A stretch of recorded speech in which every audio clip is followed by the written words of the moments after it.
This year, Google gave us two new Nexus phones, a big one and a small one. This is the smaller Google phone, the Nexus 5X.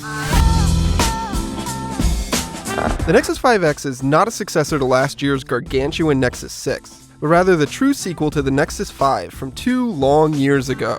It's got nearly everything that made the Nexus 5 so loved by Nexus fans. Strong performance, a compact size that you can easily use in one hand, and a sticker price that doesn't break the bank. This phone was specifically built to make a lot of people happy, and for the vast majority of them, it should do just that. The Nexus 5 wasn't exactly the best designed phone, and the 5X follows along right in its footsteps. The best way to describe this phone is generic. It really looks like a reference design for what a smartphone should be, and not much more than that. The materials LG and Google used here back that up. It's all plastic and feels kinda cheap. I'm not too worried about it breaking, but it certainly doesn't evoke any emotion when I pick it up. There's also a hollow echo anytime you tap the phone, which frequently reminds me that I'm not holding a top-tier premium device. If you want a nicer build and better materials, you're going to have to pony up for Google's other new Nexus phone, the 6P. Materials aside, a big appeal of the 5X is that it's actually possible to use in one hand without issue. In the past few days, I've been using it while carrying groceries, holding a kid, pushing a shopping cart, or holding a cup of coffee, and I've not dropped it once nor had any issue using it to its fullest. The matte plastic finish on my white review unit may be boring to look at, but it's not a slippery bar of soap like an iPhone or Galaxy S6 is. The 5X's 5.2-inch 1080p display is slightly larger than the Nexus 5's, but other than that, it's very similar. It's sharp and crisp, but a bit flat, and colors aren't as punchy as on other phones. It hasn't been a problem for me, but it's undeniably noticeable when you put the 5X next to a better display.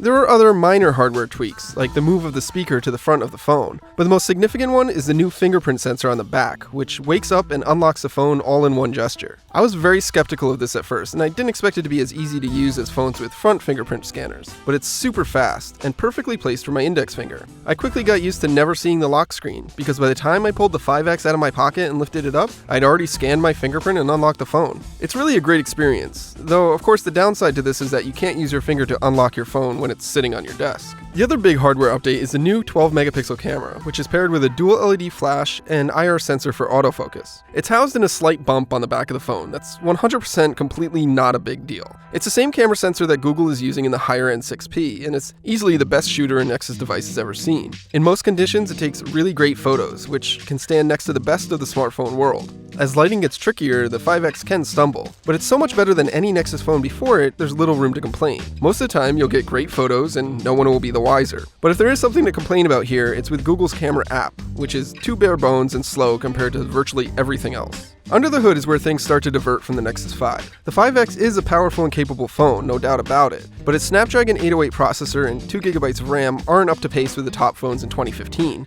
and there are points where that shows. Most of the time performance is great, it's got smooth scrolling and responsive interactions, but every once in a while, I'll open the camera or another app and the phone will just hang for a few seconds while it catches up with itself. That's led me to miss pictures or get frustrated while I wait for the browser to pop up and load after clicking a link. The 5X isn't Google's top-tier Nexus phone this year, and it's clear that performance is where corners were cut. On the bright side though, the 5X has a much better battery life than the 5. It easily gets me through a day of heavy use without needing to recharge. Android Marshmallow's new doze feature comes into play here. If I put the phone down, it barely sips power, but it's also clearly more efficient when I'm actually using the device. I won't get 2 days of battery out of the 5X, but I'm not charging it up at 3 p.m. either.